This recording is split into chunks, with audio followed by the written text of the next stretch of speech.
Hello, we are Team 18. Today we are addressing a critical challenge for Uniqlo global expansion: how to maintain high standards while adapting to local culture.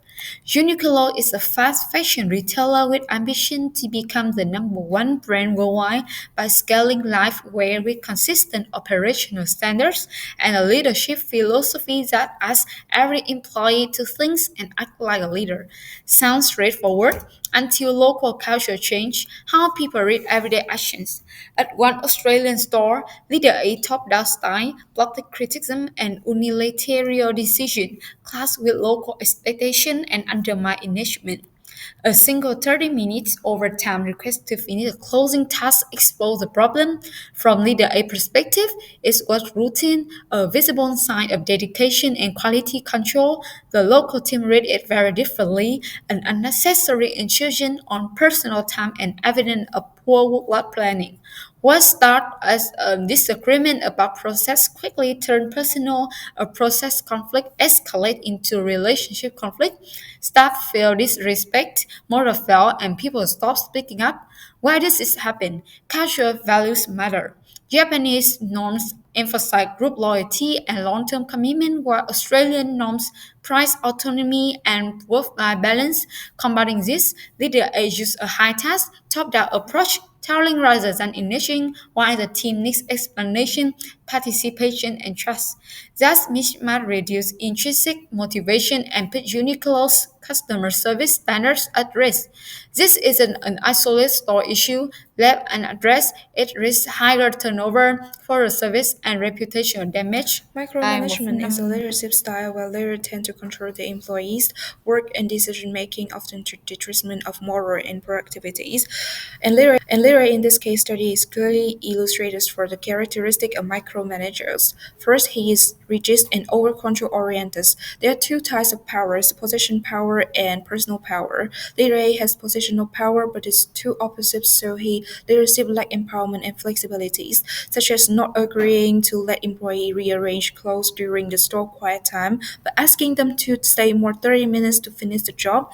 That is not servant leadership. As for personal power, leader A can be considered as an expert of the brand, but he lacks referent power, making employees bored when working with him at the retail. Although is described as a highly skilled person, leader A is not considered a good leader because of ineffective leadership. Second, the problem of leader A's micromanagement also have unethical leadership, which is expressed through the fact that leader A always closely monitor employees and often correct minor mistakes, even in front of others. This has made employees become self-conscious, disappointed in their work, and leading to decreased productivities, and employees no longer take initiative to do other tasks. This shows leader A fail in psychological empowerment. As a result, the relationship between leader and employees become tenses, weaken relationship conflict, and at the same time, it also clashes with Uniqlo philosophy, why Uniqlo want employees to think and act like a leader at every level, but in reality, they are becoming more self-conscious, passive, and psychological pressure.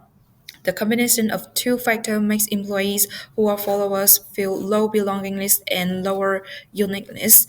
Based on the short theories, this is inclusive leadership, and from there the question raised: how can leadership have inclusive leadership while limiting weakness and promoting Here we can existing see strength? three programs. The first one is global cultural trainings, build understanding, but it's isolations and lack of leadership focus. The second one is a leadership development, explain the why, and as flexibility just is depend too much on the emotion intelligence and risk micromanagements. And the last one is engagement survey, everybody's communications and lack real time feedback. Comparing to H&M programs, the unique opportunity to organize and explain leadership and drive real-time cross-cultural engagements. Later, a micromanagement turn quality check into the mistrust. A stop will feel moderate fails and they stop speak up. The core issue is eroded. The psychology safety. So how we can fix the culture of the control without lowering the standard? The answer is practice. A little cultural swap days, a program that turn cultural insight into everyday leadership behaviors.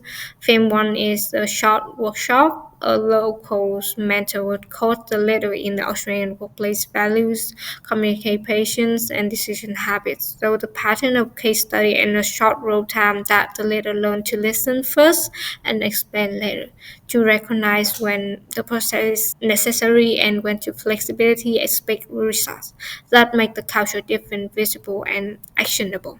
The themes too we have is a swamp days. Every second Friday, the leader apply what they learn on the workshop.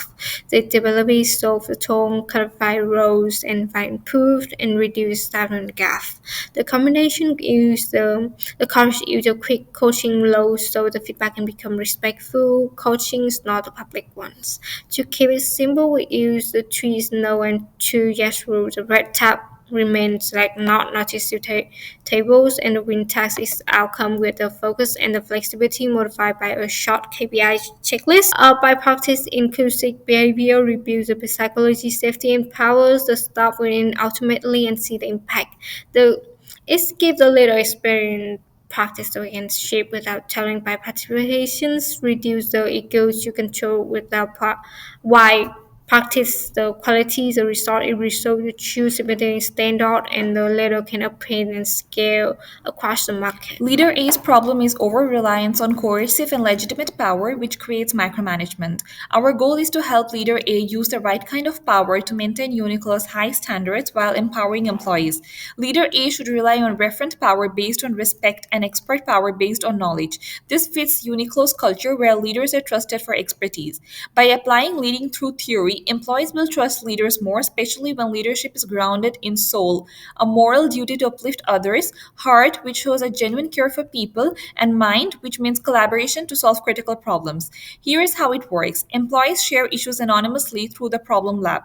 The HR then summarizes this weekly and raises the four most urgent to the leader. Solutions are explained to the employees and implemented, then tracked with the soul, heart, mind scorecard where employees give feedback. Now let's look at the benefits. First, the problem lab gives employees a safe channel for input aligning with psychological safety and servant leadership theory. This reduces reliance on micromanagement because employees feel trusted. Second, framing solutions through soul, heart, mind ties, task to purpose, reflecting transformational leadership theory, which inspire and show genuine care.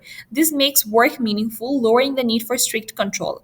Third, the scorecard tracks recognition and satisfaction, giving staff autonomy and accountability. This reflects psychological empowerment theory and Bowman and Deal's human resource frame, emphasizing meaning over rules. Finally, shifting to leading through reduces conflict. Here, authentic leadership highlights transparency and care, while inclusive leadership promotes fairness and participation. Together, they reduce power, distance, and strengthen relationships.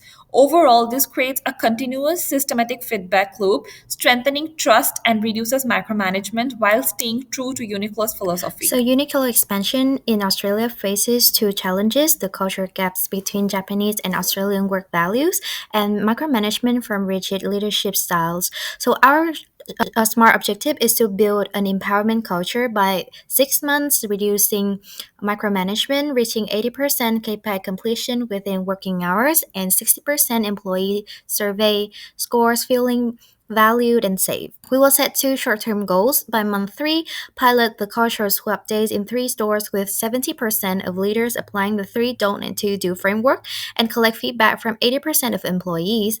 By month 4, train 100% of managers in intercultural leadership and activate the HR problem lab to resolve 4 issues biweekly. The plan has 4 phases, as you can see here. The first one is kickoff. Training October to November with workshops, HR problem lab, or pilot prep. The second phase is pilot and practice from November to December, expansion and power shift in January, and lastly, the evaluation from February to March.